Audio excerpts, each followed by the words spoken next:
With Update 1.83, War Thunder naval battles are finally live. Players gained access to a long list of PD boats, sub-chasers, artillery vessels, battle barges, and even destroyers and light cruisers. Truly a sea of potential. Sorry. When it comes to playing different classes of vessels, given that different ships behave and fight in a lot of unique and different ways. You get agile vessels with little to no armor, massive ships that can take a lot of punishment, and everything in between, with all sorts of armaments and crew sizes. To make it easier for you to adjust to the new world of naval battles, today we'll discuss all the basic controls and key mechanics of the new game mode. The first thing you have to come to terms with is managing your throttle. There are a few different speeds. For instance, when moving forward, these are 1/3 ahead, 2/3 ahead, standard ahead, full ahead, and flank ahead. To switch between speeds, press W or S.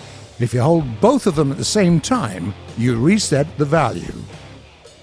If you want to stop as fast as possible, press B.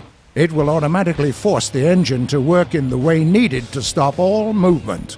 Keep in mind that even the lightest of ships are basically massive metal constructs that simply can't come to a dead halt on a whim. While slowing down, they will travel a certain distance anyway. Be very careful. Use A and D to maneuver.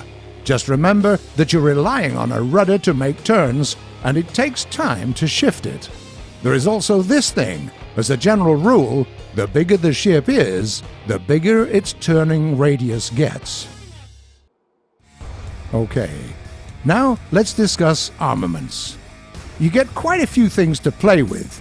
There are primary guns, secondary guns, AA guns, torpedoes, depth charges, mortars, rockets. Hell, that's one long list. You can switch between your main guns and secondary guns by pressing Alt plus 1, 2, 3, just like that. To aim with torpedoes, press Q. Then you will see a special aiming reticle for the torpedo. Line it up with the lead and fire away with your space. If you want to launch naval mines or depth charges, left control is your friend. It's a good idea to set up a delay before the fight. In order to launch rockets, press R. The same button manages your bomb throwers by default. One of the distinctive features of naval battles is that almost every single vessel is basically a floating arsenal. In most cases, it won't be humanly possible for you to control every single weapon at your disposal at the same time. That's why your crew will automatically shoot at enemy vessels using guns that are currently not under your direct control. To prevent them from wasting ammo, you can manually designate priority targets for them by pressing E. You can set it to ground targets, air targets, both, or neither. You can also force your crew to fire at several targets at once with the help of the X plus 2, 3 button combination. You'll have to lock onto a target first yourself, though. It's pretty neat. Next, let's take a look at the interface. To the left is the familiar damage icon. It shows you the state of your modules and which guns are not under your direct control, while also displaying crew count as well as fire and flooding icons. The latter are extremely important. If a part of your vessel is on fire, this indicator will appear. If your vessel starts to heal, look here.